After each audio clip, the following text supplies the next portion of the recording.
पण माझा नाईलाज आहे हो. तुम्हाला जसे हसू आवरता येत नाही ना, तसे मला विचार करणे आवरता येत नाही. पण विचार करण्याखेरीज तुम्हाला आणखीन काय आवडते? मला रात्री अंगणात निघून आकाशातली नक्षत्रे पाहायला आवडते. तेव्हा नाही वाटत भीती काळोखाची? नाही, आकाशाकडे पाहताना काळोख कुठे दिसतो? उलट लुकलुकणाऱ्या चांदण्या दिसतात, चंद्राच्या कला दिसतात. सगळे आकाश उजळून गेलेले असते. अहो मग सोपे झाले की. आता काळोखाची भीती वाटली की आकाशाकडे पाहत जा. म्हणजे काळोख दिसणारच नाही आणि घाबरलेले मन पण आकाशासारखे उजळून जाईल. खरेच की, माझ्या लक्षातच नव्हते.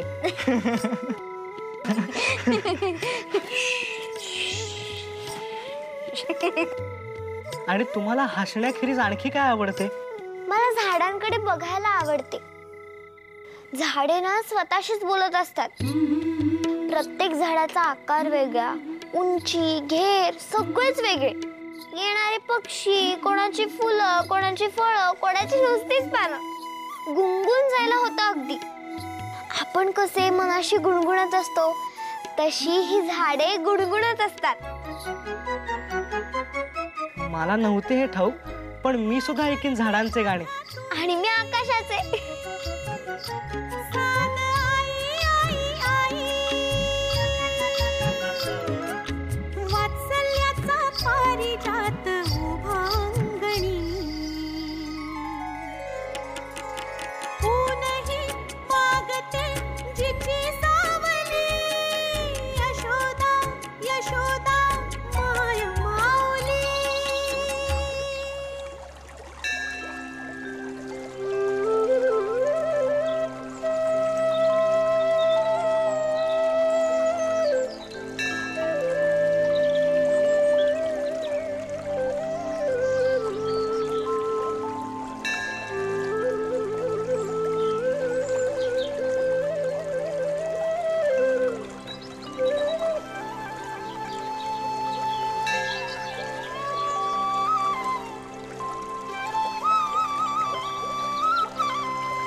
गोदा,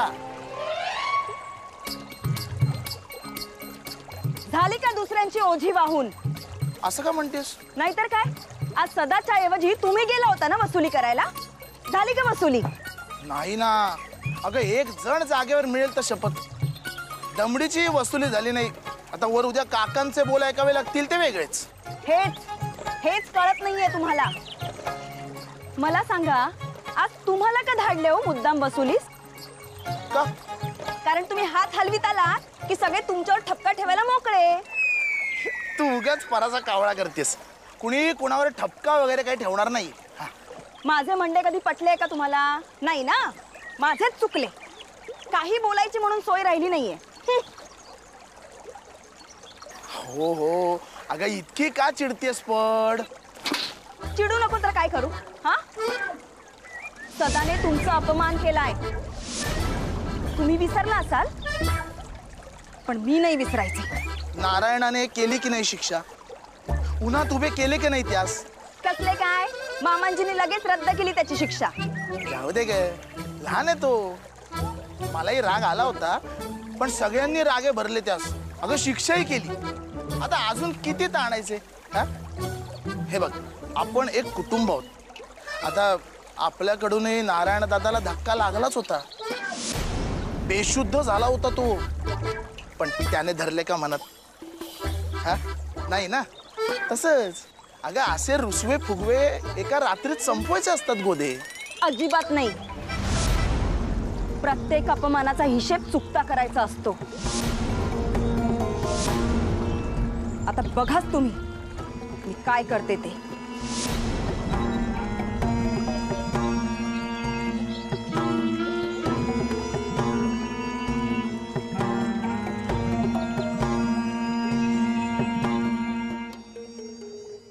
पण तुमचे आवडते झाड कोणते?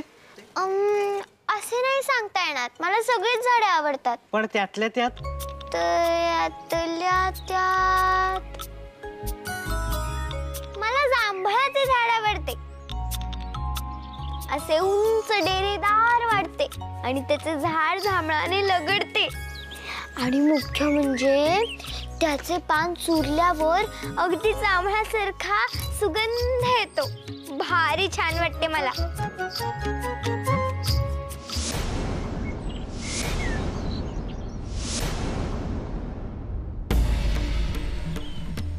अरे मला वाटले तू रात्री घरी गेलास. पटवर्धन काकांकडून मी सरळ घरी जाऊन झोपलो. त्र्यंबक आजोबांनी कमरेत लाथ घातली तेव्हा मी उठलो. तू दिसला नाहीस म्हणून माझी गचांडी धरली. मग मी सांगितले तू इकडे आलास म्हणून. अरे चल चल लवकर, बोलवलंय तुला, रागावलेत ते. चल लवकर. हा चल चल. अगं बाई, आता काय करायचे? आता माझे काही खरे नाही. अहो, गप्पा मारता मारता सकाळ कधी झाली ते कळलेच नाही. मी येऊ का तुम्हाला सोडायला? नको, मी जातो.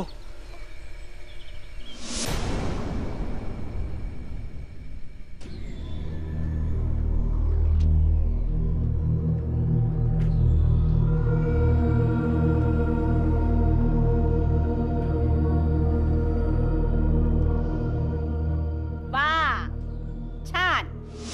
नाही, उत्तम आराम करून झालेला आहे. तर आता उरलेली कामे करायला घ्या हो. का स्वर्गात पितर येणार आहेत ते सगळं आवरायला? माझे डोके दुखते आज. नाहीतर तुम्हालाच दाखवलं असतं स्वर्ग काय असतो ते. वा गो वा, चोराच्या उलट्या बोंबा वर मला सुनवतेस. लक्षात ठेव. कोण कोणाला घाबरवतंय? आता सगळ्यांनी मला घाबरा. चंदे, आता सांभाळून राहा. हा, खूप ताकद आहे माझ्यात. अरे मी कुस्तीत भल्या भल्यांना लोळवतो. अंधारात परसदारात जायला घाबरतोस आणि मला सांगतोस ताकदीच्या गोष्टी. अरे काय उपयोग आहे तुझ्या या पोकळ ताकदीचा? साधी बायको हातात नाहीये तुझ्या. दोघांनी मिळून भ्रष्टाचार केलाय घरामध्ये. शिव शिव शिव शिव, तुमच्या दोघांच्या नादी लागायलाच कोण? मी जातेच कशी? सानंकडे किंवा परचुऱ्यांकडे. उपाशी नाही राहायची हो, काही ना काही मिळालंच खायला. किती बडबड करत होत्या त्या. काल मला बाळकृष्णाने ताक दिले प्यायला. त्यानंतरच मला काहीच आठवत नाही. सकाळपासूनच डोके जड झाले नुसते. बाळकृष्ण कुठे? थांब, मी बोलवतो त्याला. टगडक टगडक टगडक टगडक टगडक टगडक टगडक टगडक टगडक टगडक टगडक टगडक टगडक टगडक. आली का सकाळ? हा, उजेडला दिवस. कुठे होतास रात्रभर? बोल ना, बोल. कुठे होतास? मी परचुऱ्यांच्या इथे होतो. काय करत होतास तिथे? त्यांच्या खिडकीपाशी होतो. रात्रभर खिडकीत बसला होतास? माकड आहेस का? हो, असं काय करताय? तुम्ही गप्पा बसा. काय करत होतास तिथे? बोल. खिडकीचे तेल पाणी का रंगरंगोटी का दिव्याची आरास करत होतास? ओढगा झालाय अगदी.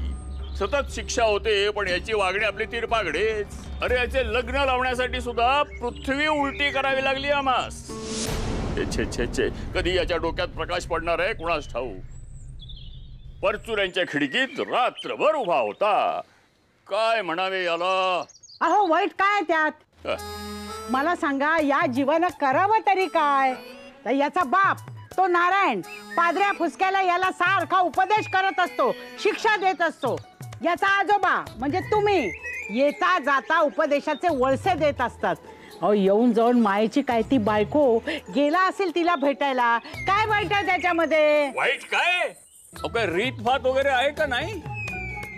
रात्रभर खिडकीत उभारून बायकोशी बोलायचं वय आहे का याचं?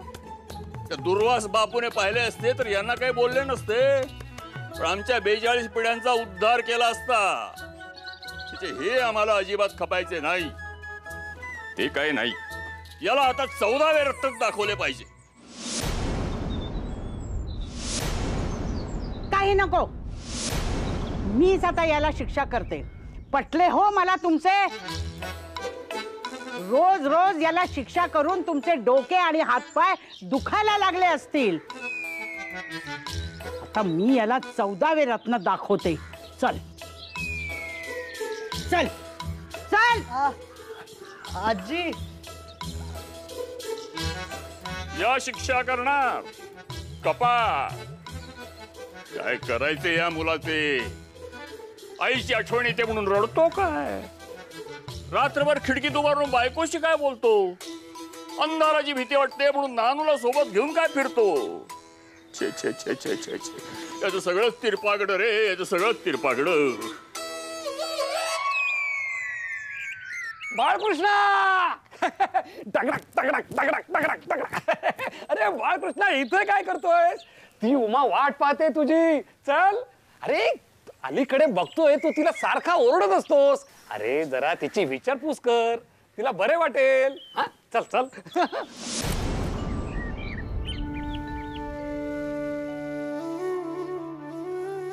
अरे काय पाहतोयस? तुम्ही अचूक ओळखलेत माझ्या आईला. तिला पैसे दिलेत. 4 मासाचा शिदा दिलात. ठीक आहे रे, विशेष काही नाही. चल. अरे अरे अरे काय करतोयस? अरे नियतीचे खेळ अजब असतात. योगायोगाने भेट झाली तुझ्या माऊलीची. गोष्टी करताना तुझा विषय निघाला. ती तुझीच आई याची खातरजमा झाली. पण तू मुंबईला नोकरी करायला गेला आहेस असे तिच्याकडून समजले. ती बिचारी वेशीवर येऊन तासन तास तुझी वाट पाहत बसते. त्या दृष्टी अधू तुझ्याशिवाय जवळचे कोणी नाही. कशी करणार गुजराण? तिच्या साऱ्या आशा तुझ्यावरच. गोऱ्यांविरोधात गावात लढा दिला म्हणून गोऱ्या साहेबांनी माझ्या वडिलांना मारले. डोक्यात अंगार पेटला. त्यात वासुदेव बळवंत फडक्यांचे विचार ऐकले आणि क्रांतीची मशाल घेऊन बाहेर पडलो.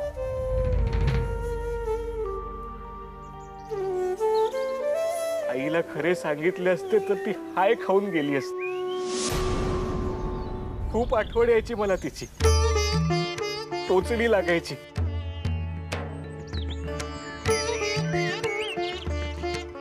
तुम्ही खरेच खूप उपकार केलेत माझ्यावर. तुमचे मन खरेच खूप मोठे.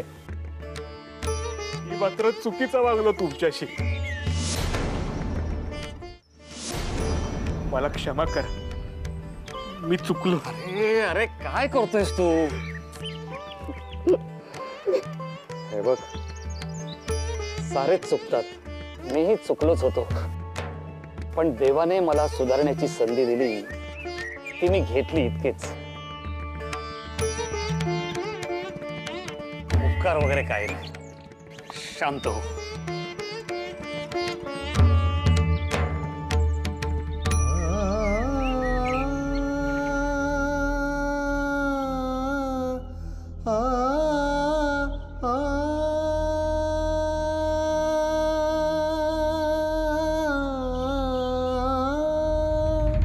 माझे असे निरीक्षण आहे प्रभाकरराव की विधवा विवाह तर लावतो आपण मंडळातर्फे, परंतु मुलींनी शिक्षण घेतलेच पाहिजे.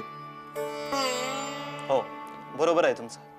त्यासाठी आपल्याला स्त्रियांचं प्रबोधन करणं गरजेचं आहे. म्हणजे केवळ ओढवलेल्या संकटातून सुटका हा जो दृष्टिकोन आहे त्यांचा, तो बदलून अधिक व्यापक करायला हवा. आणि त्यामुळेच स्त्री शिक्षणाच्या अधिकाधिक प्रसाराची आवश्यकता आहे. आणि निदान पुनर्विवाहित स्त्रीने तरी शिक्षण घ्यायलाच हवे. आणि त्याची सुरुवात आपल्या घरापासूनच व्हायला हवी प्रभाकर पंत. प्रश्नच नाही. नर्मदे, अगो नर्मदे, ऐकलेस का ग?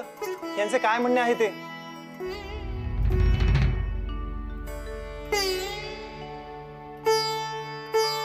काय?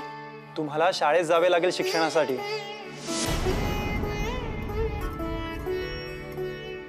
प्रभाकर, तुम्ही उद्याच नर्मदा वहिनींना भिडेवाड्यातील सावित्रीबाईंच्या शाळेत दाखल करा. होय होय, शुभस्य शीघ्रम. अर्थातच. नाही, मला नाही जमायचे. पण का?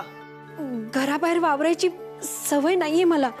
अहो वहिनी, संकोच करण्याचं काही कारण नाही. मुलींची शाळा आहे ती, तिथे सगळ्या स्त्रियाच असणार. ते जरी असले तरी मला अवघडल्यासारखे होते. अहो असं कसं चालेल?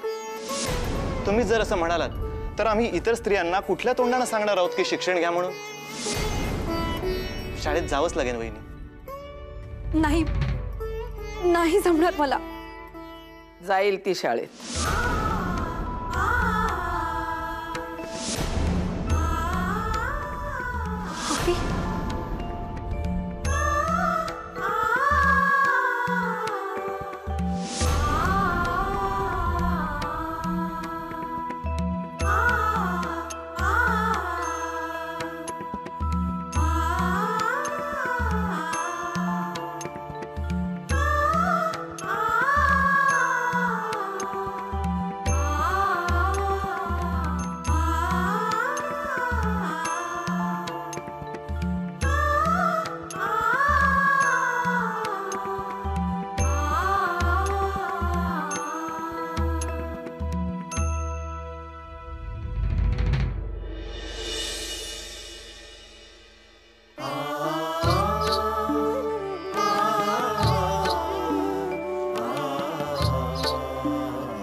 नारायणा, आज आपल्या कपाळावरचा डाग पुसला जाणार. म्हणजे आज रात्री मल्लू पेलवान त्या दोघांना मारणार. 4 दिवसापूर्वी माझ्याकडून पैसे घेऊन गेलाय.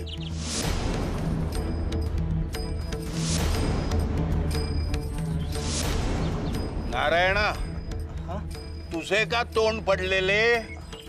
काय नाही बापू, काय नाही. नाही कसे, तुझा चेहराच सांगतोय. बहिणीचा पुळका आला असेल ना तर त्याचा काही एक उपयोग नाही. माझ्या हातावर तुरी देऊन गेली काय? आणि तो आश्रित कसला काळ सर्प होता तो. आपण दूध पाजत राहिलो आणि त्याने वेळेवर डंख मारून आपल्याला जखमी केले. पण किती दिवस पाप लपून राहणाऱ्यांचे. आजचा एक दिवस काय ती मौज करून घ्या म्हणावे. आजची रात्र त्या धर्म बुडव्यांसाठी काळरात्र ठरणार आहे. तो मल्लू यमदूत बनून जाईल आणि त्यांचे प्राण हरण करेल.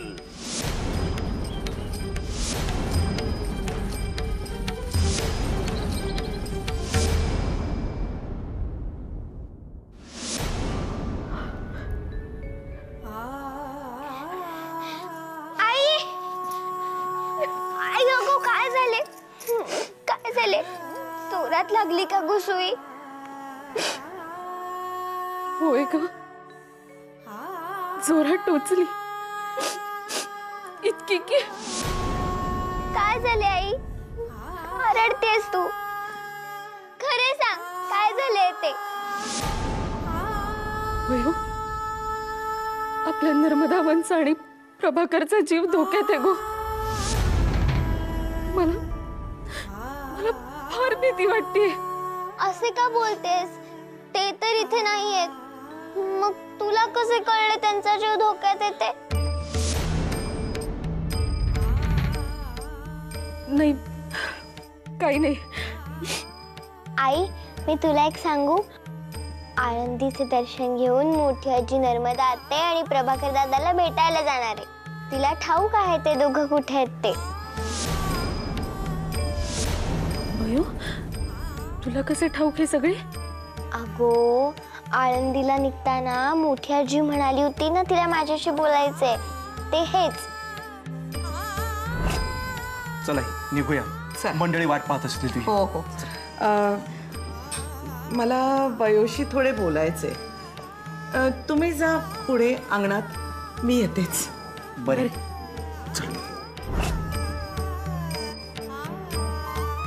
ती त्या दोघांना भेटणार आहे, त्यामुळे त्यांना काही होणार नाही. ते सुखरूप असतील. तेव्हा परमेश्वरा अगदी तसंच होऊ दे.